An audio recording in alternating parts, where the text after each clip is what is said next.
So the $100,000 plus fully electric super sedan market is about to get a little bit more crowded. It's pretty nuts to think about, but if you're a moderately successful dentist with a hankering for an electric, quick, and somewhat luxurious people mover, boy oh boy do you have some options. Sort of. What's up, motorheads, and welcome back to Gearbox Pizza Gang, and today we're looking to see if Germany's latest can stick it to the undefeated electric mega champion of champions, the Tesla Model S, and I'm talking about the Mercedes-Benz EQS 53 AMG. So this fella is the range topper of the EQS family of models, which there are currently two of. There is the entry-level EQS 450 Plus that comes with a 329 horsepower and 417 pound-feet of torque motor. Yep, nothing crazy here, but that's enough juice to hit 60 in just under 6 seconds. Yeah, look, 5.9. Okay, that sounds fine, right? I mean, well, sort of. You see, this fella starts at over $100,000. Ouch. Okay, looking for some more power? Yeah, well, you can step up to the all-wheel drive EQS 580, and now you got some real power. 516 horsepower, 631 pound-feet of torque, and it's quick. This one's gonna hit 60 in 4.1 seconds, but that extra juice is gonna cost you, as this fella is starting at about $126,000. Double ouch. All right, since we're talking prices here, let's just get this out of the way. The big boy AMG here, well, it's expensive. It's very expensive. You sitting down? No? Well, all right, check it out. This fella starts at $149,000. Yeah, like that's a lot. And I feel like I've been saying this an awful lot lately, but man, cars are just getting stupid expensive. I mean, never before have we had so many options in the $100,000 plus range, right? Anyway, there's apparently going to be two trim levels available. There's the exclusive and the pinnacle, and they both just sound even more expensive. All right, so what do you get for all that extra cheddar? Well, you get power.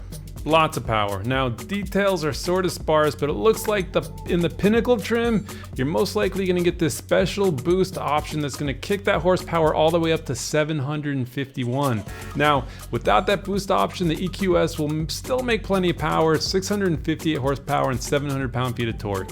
This version is going to hit 60 in about 3.6 seconds with a top speed of 137 miles per hour. If you get that boost though, you'll hit 60 in 3.2 seconds, and that top speed, yeah, 155 miles an hour. And then there's the battery, and pretty good news here. All the AMG 53s will come with that 108 kilowatt hour battery, which is the same battery available in the lower tier EQS 580 that gets that fella about 350 miles of range. So the EPA numbers aren't available yet for the AMG, but expect the range to take a small hit, but range should still be pretty good. All right, so those are the facts and the numbers, but I think we have to talk about the styling and the competition here. Okay, I know it's subjective and everything, but I wouldn't exactly call this guy handsome. I mean, it's not offensive at all, but it also doesn't seem to have much character. I mean, I don't know, sort of looks like the wind tunnel made most of the styling decisions here, but look, if you love the way it looks, then well, heck yeah, I'm happy for you, but yeah, it really just doesn't do it for me personally, especially when you take a look at some of the competition. So speaking of competition, we're looking at the Tesla Model S, the Porsche Taycan and Taycan Cross Turismo, along with its cousin, the very handsome Audi e-tron GT, and then you've got the Lucid Air, and then you've also got like the BMW i7 that's sort of around the corner. Now, I'm not gonna go into a deep dive comparing all the numbers and such. We're just gonna take some broad strokes looks here. So, the Model S. You can get the big dog plaid version fully loaded, and it's cheaper than the Mercedes. Oh, and it's faster too, like way faster. In fact, the Model S Plaid is just about faster than anything on the road at just about any price. I mean, there's the $2 million Rimac hypercar. I mean, that's faster, I guess. And there's probably something from Koenigsegg that's probably faster too, but just barely.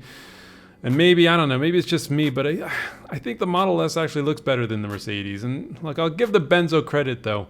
The interior and build quality is just on a whole nother level. Tesla can't really touch the AMG here, and for many, that might be what's most important. Then we've got the Porsche Taycans, and personally I find the Taycan to be the best looking and the Cross Turismo to be the coolest. But The Audi e-tron GT is just my favorite of the whole group, and for good reason. It is stunning. Price-wise, we're looking about the same ballpark, although if you want the top dog Turbo S Porsches, you'll be looking at a lot closer to 200 grand than you think. Then you've got the Lucid Air, and for some reason, I don't know, I guess I'm just not as in love with this thing as the majority of auto journalists, but I'll give it credit where credit's due. Design-wise, at least it's interesting. I mean, it's got some personality where the Benz really doesn't.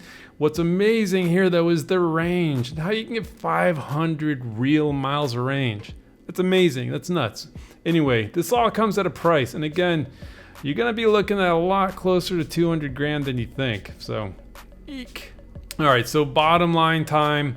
So the Benzo may not be the best looking, may not be the fastest or have the longest range, but it's still a Mercedes-Benz. And love it or hate it, they've been making very high quality cars for a very, very long time. Engineering and build quality are on a level you're just not gonna find with any of these startups. So sorry Tesla and Lucid, but it's true. Look, more options are better, and for some, the big Benzo is just gonna be the right combination of all these factors. And if you're one of those dudes, yeah, just go nuts. Otherwise, you got plenty of options.